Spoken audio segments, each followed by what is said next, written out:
ಅವರಿಗೆ ತಿಳಿಸಿ ಒಪ್ಪಿಗೆ ಪಡೆದೇ ಮುಂದುವರೆದಿದ್ದ. ಅವನು ತನ್ನ ಪ್ರೀತಿಯ ವಿಷಯ ನಂದಿನಿ ಬಗ್ಗೆ ಹೇಳಿದಾಗ ಅವರೇ ನೀನು ಅನಾಥ ಎಂದು ಹೇಳು ಎಂದು ಹೇಳಿದ್ದರು. ಅವನು ಯಾಕೆ ನೀವು ಬದುಕಿರುವಾಗಲೇ ನಾನು ಅನಾಥ ಎಂದು ಹೇಳಲು ಹೇಗೆ ಸಾಧ್ಯ ಆಗುವುದಿಲ್ಲ ಎಂದರೆ ನೋಡು ಸಮಯ ಬಂದಾಗ ನಾನು ಏಕೆ ಹೀಗೆ ಹೇಳಿದೆ ಎಂಬುದು ನಿನಗೆ ಅರ್ಥವಾಗುತ್ತದೆ, ಸುಮ್ಮನೆ ನಾನು ಹೇಳಿದಂತೆ ಮಾಡು ಎಂದಿದ್ದರು. ಅವರು ಏನೇ ಮಾಡಿದರೂ ಅದು ನನ್ನ ಒಳ್ಳೆಯದಕ್ಕೆ ಎಂದು ವಿಶ್ರಮ್ ಒಪ್ಪಿಕೊಂಡಿದ್ದ.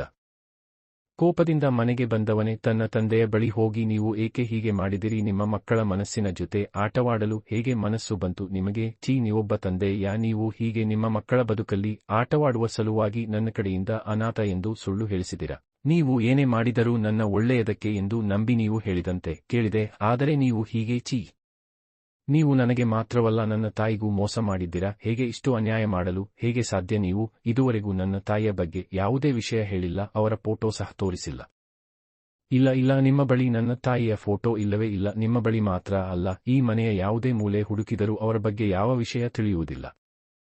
ಈಗ ನೀವು ನನ್ನ ತಾಯಿಯ ಬಗ್ಗೆ ನನಗೆ ಹೇಳಲೇಬೇಕು ಹೇಳಿ ಅಂತ ಕಿರುಚುತ್ತಾನೆ. ಆಗ ಅವರ ತಂದೆ ಕಿರುಚಾಡಬೇಡ ಎಂದು ಅವನನ್ನು ಸಮಾಧಾನಪಡಿಸಲು ನೋಡುತ್ತಾರೆ. ಆದರೆ ಅವನು ಈಗ ನೀವು ನನ್ನ ತಾಯಿಯ ಬಗ್ಗೆ ಹೇಳಲೇಬೇಕು, ಈ ಸಮಾಧಾನ ಮಾಡುವ ನಾಟಕವಾಡುವುದನ್ನು ಬಿಟ್ಟು ಸತ್ಯ ಹೇಳಿ ನಂದಿನಿ ನಿಮ್ಮ ಮಗಳ ಹೇಳಿ ಎನ್ನುತ್ತಾನೆ. ಅದಕ್ಕೆ ಅವರು ಹೌದು ಎನ್ನುತ್ತಾರೆ. ಹಾಗಾದರೆ ಏಕೆ ಈ ರೀತಿ ನನಗೂ ನನ್ನ ತಾಯಿಗೂ ಮೋಸ ಮಾಡಿದ್ದೀರಾ, ನಂದಿನಿಗೂ ಮೋಸ ಮಾಡಿದಿರಿ, ಏಕೆ ನಾನು ನಿಮ್ಮ ಬಳಿ ಅವಳನ್ನು ಪ್ರೀತಿ ಮಾಡುವ ಬಗ್ಗೆ ಹೇಳಿದ್ದೆ ಅಲ್ಲವೇ, ಆಗ ಅವಳು ನಿನಗೆ ತಂಗಿಯಾಗಬೇಕು ಅಂತ ಹೇಳಲಿಲ್ಲ, ನನ್ನನ್ನು ಅನಾಥ ಎಂದು ಅವಳ ಬಳಿ ಏಕೆ ಹೇಳಿಸಿದಿರಿ, ನಿಜ ಹೇಳಿ, ಸುಳ್ಳು ಹೇಳಿ, ಎಷ್ಟು ಜನರ ಜೀವನದ ಜೊತೆ ಆಟವಾಡಿದ್ದೀರಾ. ನಂದಿನಿಯ ತಂದೆ ನೀವೇ ಎಂಬುದು ನನ್ನ ತಾಯಿಗೆ ತಿಳಿದಿತ್ತಾ, ನನ್ನ ತಂದೆ ನೀವೇ ಎಂಬುದು ನಂದಿನಿ ತಾಯಿಗೆ ಗೊತ್ತಿದೆಯಾ ಹೇಳಿ ಎನ್ನುತ್ತಾನೆ.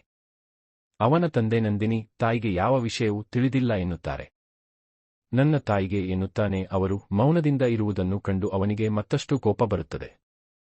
ಹೇಳಿ ಈಗಲಾದರೂ ನನ್ನ ತಾಯಿಯ ಬಗ್ಗೆ ಹೇಳಿ ಎಂದು ಅಳುತ್ತಾ, ಏಕೆ ನನ್ನ ತಾಯಿಯ ವಿಷಯ ಬಂದಾಗಲೆಲ್ಲ ಹೀಗೆ ಮಾನವಹಿಸುತ್ತೀರಿ ಎಂದು ಕೇಳುತ್ತಾನೆ. ಆಗ ಅವರು ನಾನು ಯಾವ ಸುಳ್ಳನ್ನು ಹೇಳಿಲ್ಲ, ಯಾರಿಗೂ ಮೋಸ ಮಾಡಿಲ್ಲ, ನಿಜ ಹೇಳಬೇಕೆಂದರೆ ನಾನು ಮೋಸ ಹೋಗಿದ್ದೀನಿ ಎನ್ನುತ್ತಾರೆ.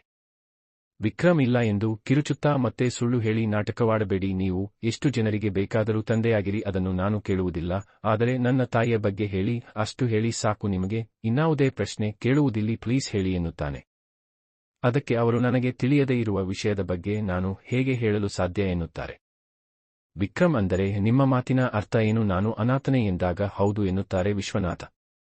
ವಿಕ್ರಮ್ ಏನು ನಿಜವೇ, ಮತ್ತೆ ಸುಳ್ಳು ಹೇಳಬೇಡಿ, ಈಗಾಗಲೇ ಪ್ರೀತಿ ಕಳೆದುಕೊಂಡಿದ್ದೇನೆ, ಮತ್ತಷ್ಟು ನೋವು ನೀಡಬೇಡಿ ಎನ್ನುತ್ತಾನೆ.